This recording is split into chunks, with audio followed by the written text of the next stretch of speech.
On this edition of Native Report, we head into the recording studio and learn about the creative process of composer Brent Michael Davids. We attend the Minnesota Indigenous Language Symposium. All is good. If we don't have the support of the tribes. And we learn how the Native Vote Alliance of Minnesota seeks to mobilize and empower Native people. With the tribes. We also learn something new about Indian country and hear from our elders on this Native Report.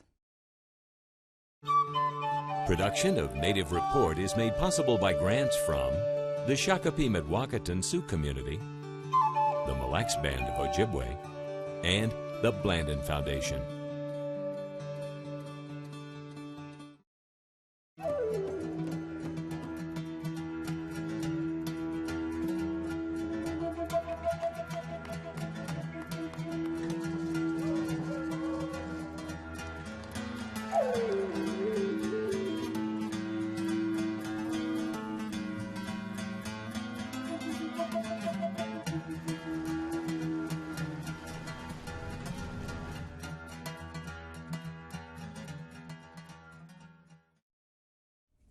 Welcome to Native Report. I'm Stacy Thunder.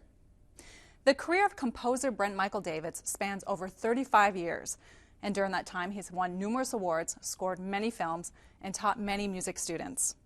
He blends Eurocentric techniques of classical music with Native musical traditions in a way that is rich in resonance.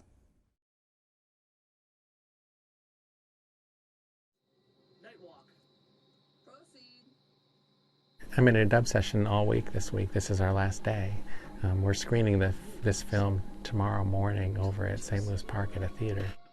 On most days, composer Brent Michael Davids can be found in his recording studio. Today, he's finishing a film score.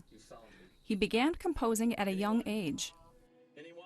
At 16, I had no clue about being a composer at all.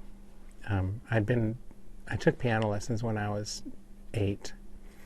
And my sisters, I have 2 sisters and they're younger than me and they were better than me. So we each had to practice an hour in the house. And so after 3 hours of kids practicing piano, it was just horrible. And my 2 sisters were better than me, so they'd practice and then it'd be the 3rd hour and I'm worse. And it was just humiliating, so I quit right away. I had no clue about composing until I took music theory in high school. And then it's like a light bulb went off, and I realized people are writing this stuff.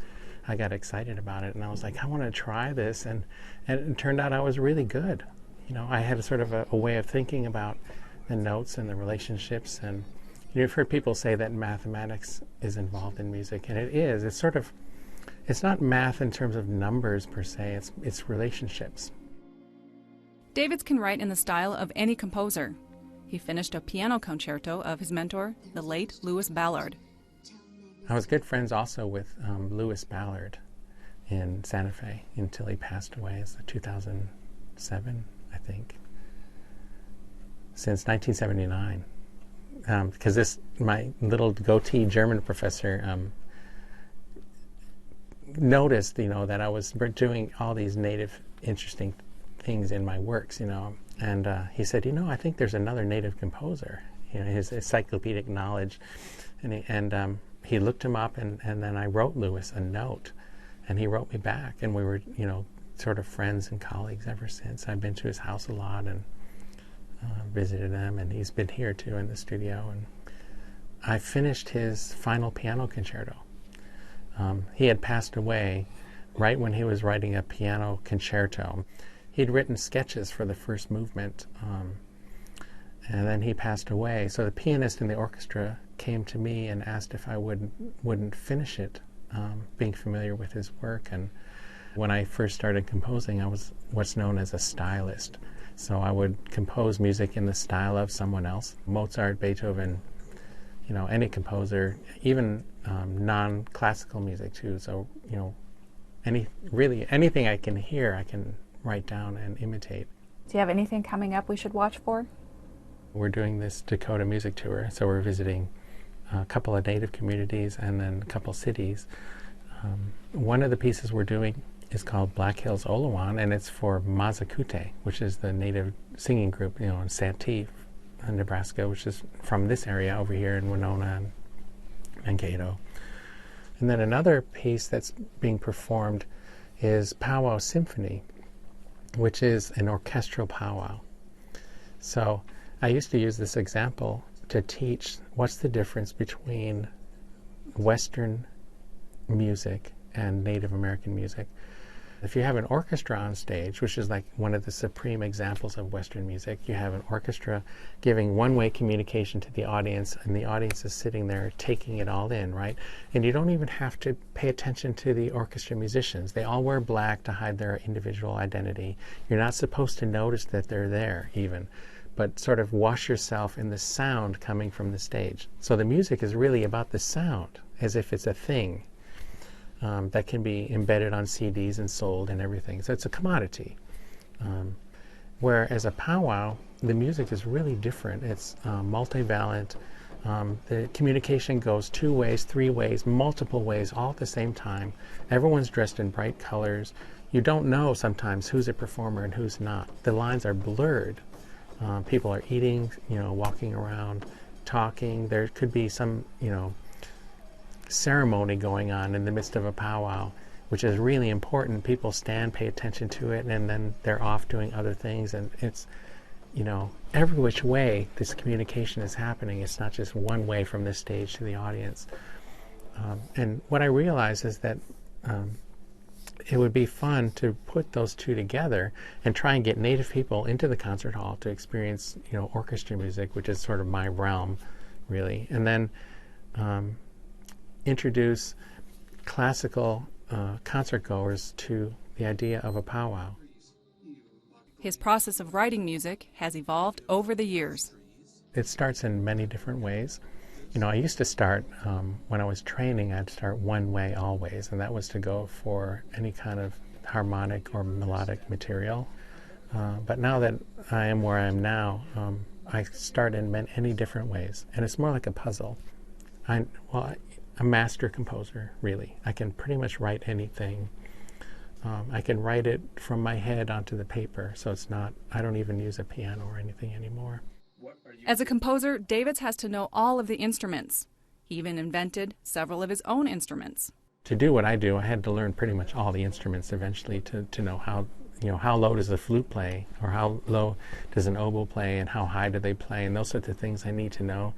I was working with Michael Wheeler in a glass shop, and he said, "Oh, we have quartz."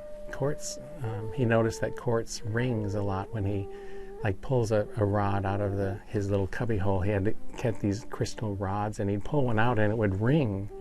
And I was like, oh, I want to make a flute out of that. So I started learning glass blowing techniques from him, and together we made this a soprano quartz flute. Then I had a professor who went to the Smithsonian it's the Library of Congress collection. And they have all these different flutes, and they have glass and lead crystal flutes, and some of them are all etched and gold inlaid and all sorts of really beautiful flutes.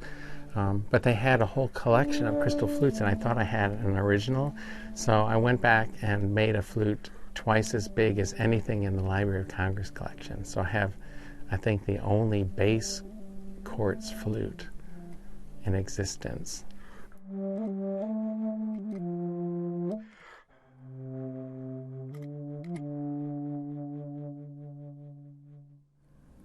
Do you have any other advice in general for those who are interested in composing?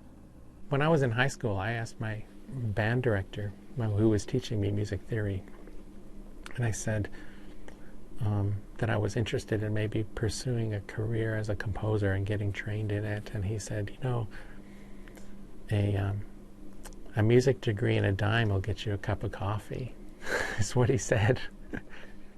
And that's almost true. I mean, it's very hard to make a career in this profession. So if you're going to do it, I still recommend following your dreams if it's really what you want to do.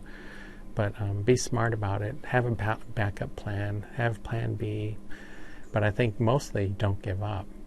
Just keep going, because if you keep going, eventually you'll outlast some of the conditions that you, or the challenges that you face, you can overcome them simply with longevity.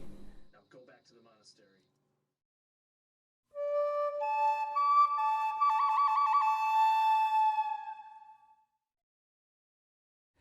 Did you know the Native Vote Alliance of Minnesota has been recognized as a national model? In 2004, the Mille Lacs Band of Ojibwe and the Prairie Island Indian Community tribal leaders joined forces to co-chair a statewide comprehensive, nonpartisan effort to mobilize Native voters. The theme of the project was to note that American Indians had only been legally allowed to vote since 1924, and 2004 was the 80th anniversary. Posters, TV ads, buttons, and billboards carried the pictures of Indians from the previous centuries that said, 80 years ago they could not, today you can, vote. The group implemented a massive Get Out the Vote campaign on reservations across the state. Indian voters came out in record numbers and impacted several elections. The Native Vote Alliance of Minnesota is a nonprofit, nonpartisan organization and has been recognized by the National Congress of American Indians as a national model.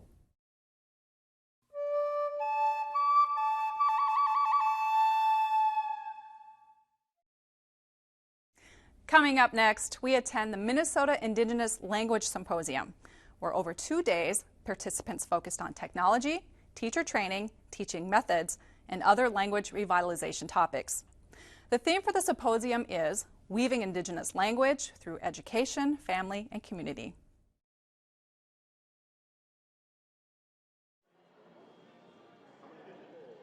The Grotto Foundation and the University of Minnesota Duluth co-hosted the 6th Minnesota Indigenous Language Symposium, an international gathering where language retention and revitalization is the focus. It has been, I think, getting to be quite an event here in the state, and we welcome lots of Indigenous peoples and non-Indigenous peoples who support our languages here to come together for a couple days to, I think for quite a number of reasons, re-strengthen, refocus, and revitalize ourselves as language activists and people who are making it happen in classrooms, in schools, and communities across the nations. One of the things that I know the symposium has always attempted to do is certainly feature primarily what's happening here in Minnesota with Native language revitalization. One of the things that our state is very fortunate to have is quite a number of speakers, Ojibwe and Dakota, and quite a number of very talented and dedicated language revitalists, and that's an important combination. But we have also, in addition to, I think, showcasing everything from early childhood education initiatives, immersion programs, all the way through graduate level programs for adults and for master speakers just to improve their language skills. We've also desired to bring in people from other nations, from other places, other countries, who can inspire us with messages and ideas of what's been successful for Indigenous peoples in those places and bringing back and revitalizing their languages. There were many topics covered over the 2-day gathering, and modern technology plays an important role in revitalization efforts. And he decided to go swimming. He swam underwater. There are definite positive uses of technology, but I do know that one of the things that maybe which is really helpful about this opportunity to come together is to have some time together speaking to one another. I know one of the comments I heard from a student this morning who had been using digital software and had heard an elder speaking on the software, actually had an opportunity to meet that elder here at this particular symposium. Actor Wes Studi presented the keynote address on the first day of the symposium. Studi, a fluent speaker of Cherokee, is a strong supporter of revitalizing Native languages. This is one thing that does actually set us apart from the overall population of the United States, is that, yeah, we are a people unto ourselves. We can be aligned with and be a part of the United States, surely. But on the other hand, we still have this particular identity and something that we, as American Indians, need to preserve and develop. Teaching the youth their language is so important. And there are programs out there that begin with the youngest. One such effort is the Language Nest on the UMD campus. The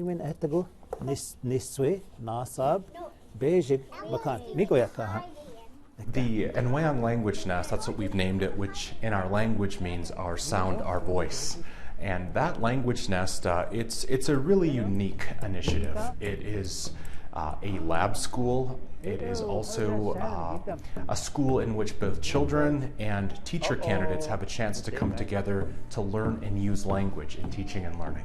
So it's quite unique. We don't know of many other schools like this in which certainly we have immersion schools within Minnesota and Wisconsin and Ontario, and likely in other states as well, where other Indigenous peoples have taken that initiative to create these intentional speaking communities where kids can come together and from 8:30 through 4:30 have the opportunity just to hear and use their native language.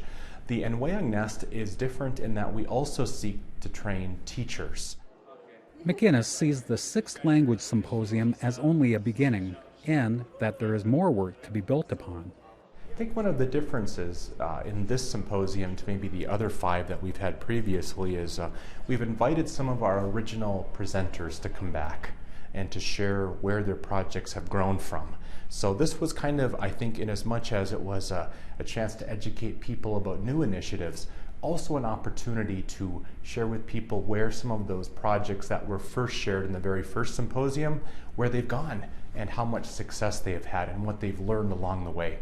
So I would like to think that for this particular symposium and for the future of all of our Indigenous languages here in the state, that in another 6 years we may have opportunity to again reflect on what's happened in Dakota and Ojibwe language revitalization efforts, and to look at what we've learned again at another benchmark point.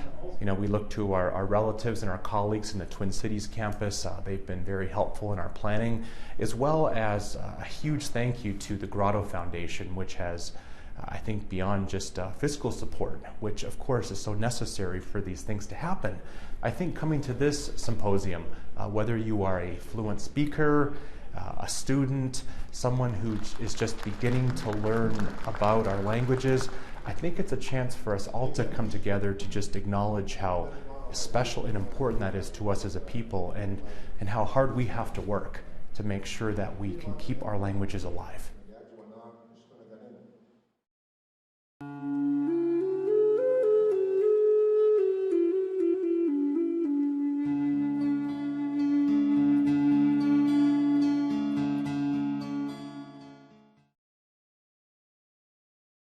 The language is important because it gives you a different perspective, not the way it is in English. English is kind of an ambiguous, judgmental language, but our language is not like that. But the message I would like to tell the young people is try to understand the economics of the reservation. That would be my first biggest message right now.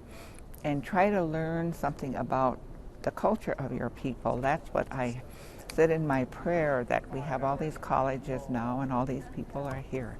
How can we look at what our ancestors did in relation to the fact that this is our land and our earth, and we never came from anywhere else. And now we look at the difficulties that are happening. How can we go and kind of think about what our ancestors knew and did to try to keep things from becoming the way they are now?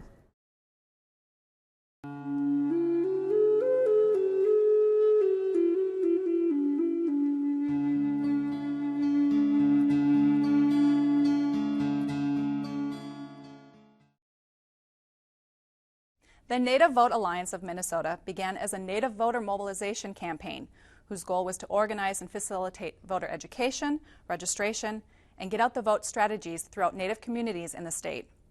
The goal and mission is still the same: civic participation while maintaining cultural heritage.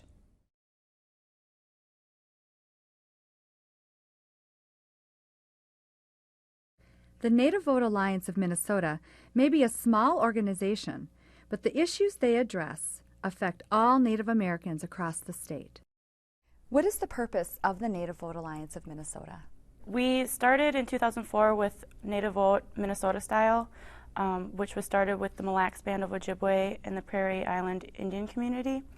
From that stemmed an organization, a 501c3 nonprofit, which means we're nonpartisan, so we don't support either party, but we are very issue-based, and we run our issue campaigns based on issues and what's important to Indian country as a whole.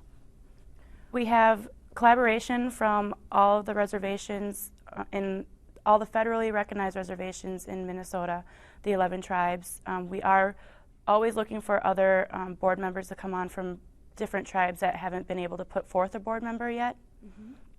So we have representation from Mille Lacs, Prairie Island, Red Lake, Leech Lake, Fond du Lac, and then our executive director, who is Sally Fineday, is also a Leech Lake band member. So what lies in the future for Native Vote Alliance of Minnesota? One of our ultimate goals is to finally get a Native American into the state legislature to actually represent us. Right now, we don't have that. We've never had that. So that's ultimately one of our main goals. Right now, we're also working on making sure that our issues are being brought forth at the state capitol and that legislators are hearing us and knowing that we're not going to go away and that we're getting stronger by organizing our political power. I would have to say one of the greatest accomplishments we've had was during the race for governor. Native Vote Alliance Minnesota hosted the first ever pre-precinct caucus Native American Governors Forum. So all of the candidates were invited. Unfortunately, only the DFL candidates showed up to this event, and it was held in Bemidji at the Bemidji State University American Indian Center. I really learned the power we can have, and since 2004, when I was 17, I've been involved with politics and the Native vote. Executive Director Sally Fineday said Native Vote Alliance is more than a grassroots voter education organization, as they do outreach with Native youth across Minnesota.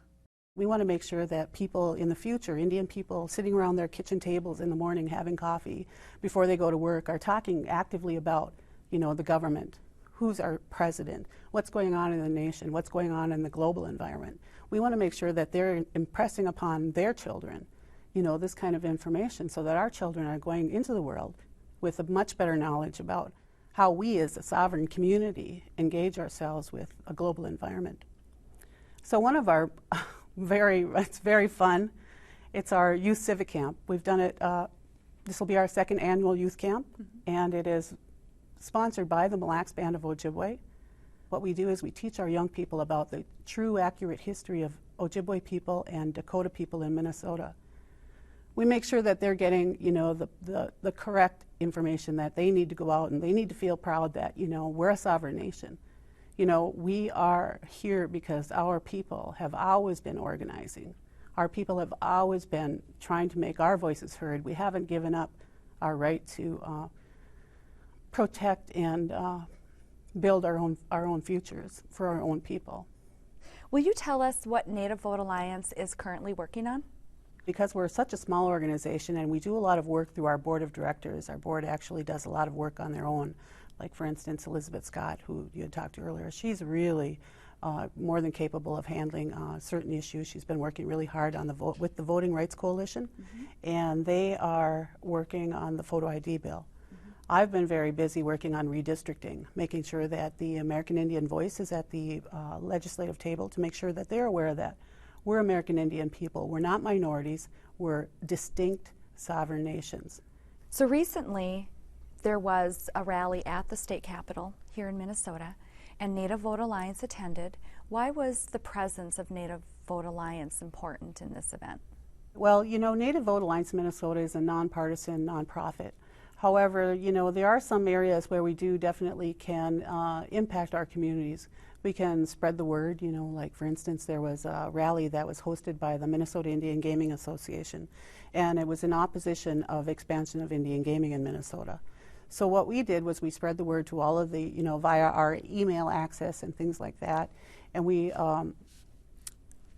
had one of our board members there. But that same day, at the Capitol was the redistricting hearing.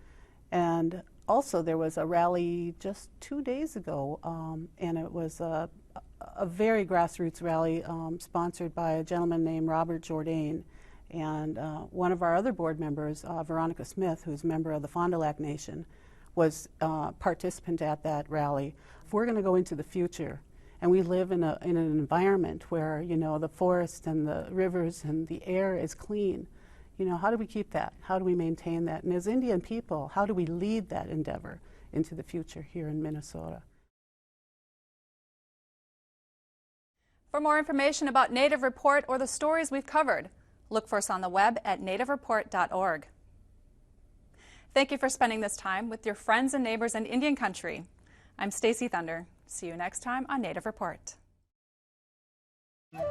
Stacy Thunder is a member of and legal counsel for the Red Lake Nation, and Tad Johnson is a member of the Boys Fort Band of Chippewa and is chair for the American Indian Studies Department on the campus of the University of Minnesota Duluth.